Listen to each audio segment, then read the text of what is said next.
retrouvons aujourd'hui pour un nouveau numéro de nos balades nature où nous allons nous intéresser au monde du champignon. Il y a Lise qui va nous accompagner durant cette balade pour en connaître un peu plus sur ces êtres vivants.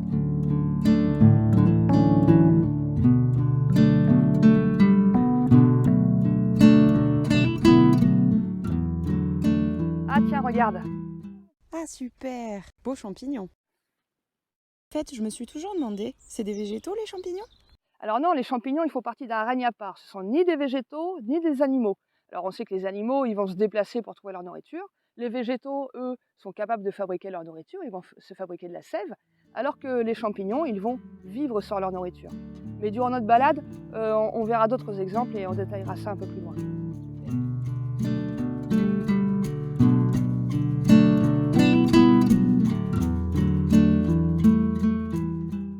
Et en fait, ça tient comment un champignon? Ça a des racines? Alors non, ça n'a pas des racines parce que ce n'est pas une plante. Donc là, ce que l'on voit, c'est une toute petite partie du champignon. En fait, le champignon, eh bien, lui, il vit dans le sol. Alors ça ressemble à un petit fil blanc qu'on appelle un mycélium. On en verra, on essaiera d'en chercher des petits morceaux tout à l'heure.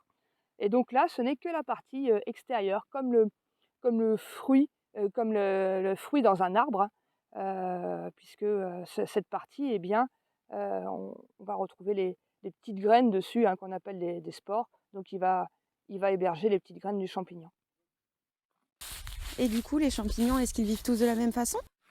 Alors non, selon les espèces, ils vivent à différents endroits de la forêt et donc de façon différente. Bah, regarde, là on a un bon exemple. On voit que celui-là, là, les champignons, eh bien, sont sur ce morceau de bois, un mort qui est tombé au sol. Et donc là, le mycélium est à l'intérieur et on voit ici les parties extérieures. Donc lui il est en train de manger, de décomposer ce morceau de bois. D'autres sont spécialisés pour manger les feuilles des arbres, hein, qui vont tomber par terre. Et ensuite, on a deux autres façons de vivre pour les champignons. Certains sont reliés directement aux racines des arbres. Donc l'arbre nourrit le champignon en lui apportant du sucre. Et en contrepartie, le champignon, avec son long mycélium, il va apporter des sels minéraux, de l'eau à l'arbre qui pourra ainsi se fabriquer à manger. Donc eux vivent vraiment en symbiose, hein, ce sont vraiment deux amis. Et puis enfin, on a une troisième façon de pousser sur les champignons. On a ceux qui s'attaquent aux arbres vivants. Alors eux, ils profitent d'une faiblesse dans l'arbre pour pouvoir s'installer à l'intérieur. Et donc, ils vont manger l'arbre de l'intérieur. Donc c'est ce qu'on va appeler des champignons parasites.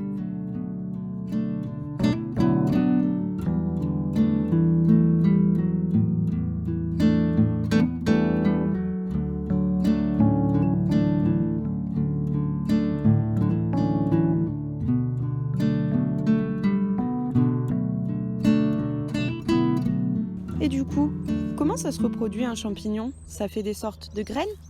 Alors, pas tout à fait. Regarde, je vais te montrer si je vais avoir besoin de le déterrer, celui-là. Donc là, c'est une amanite rougissante, hein, que l'on a ici. Hop. Et donc, ça se passe dessous, là, sous le chapeau.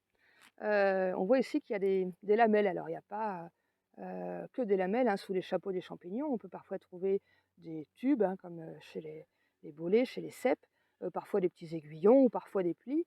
Donc là, ici, on a des petites lamelles et ces lamelles, eh bien, elles sont faites pour protéger des minuscules graines que l'on va appeler des spores. Donc là, elles sont pour l'instant bien protégées, hein, parce que le champignon n'est pas encore mature. Et puis quand il sera assez vieux, toutes ces graines, elles vont s'envoler pour aller refaire du mycélium un peu plus loin dans la forêt. Ah bah voilà un autre exemple d'un champignon qui est en train de pousser sur le bois mort. Donc là, il est en train de manger la matière organique, donc il fait partie de cette grande famille des champignons saprophytes. Et donc voilà, là, il est en train de décomposer les déchets naturels de la forêt. Donc en fait, tous les champignons sont utiles à la forêt. Même ceux qui ne sont pas comestibles, il ne faut pas les écraser ni les abîmer. Et oui, tu as tout à fait raison. Il y a encore trop de gens, hein, qui écrasent les champignons alors qu'ils ont tous un rôle à jouer pour que la forêt fonctionne correctement. Oh tiens, celui-là il est sympa. On dirait un chou. Il ressemble pas à tous les autres qu'on vient de voir. Et oui, oui, la plupart, on va avoir un pied et un chapeau, mais chez les champignons, il y a vraiment plein de formes différentes. Donc celui-ci, effectivement, en forme de chou, hein, c'est le Sparacis crépus, qui est comestible, hein, d'ailleurs.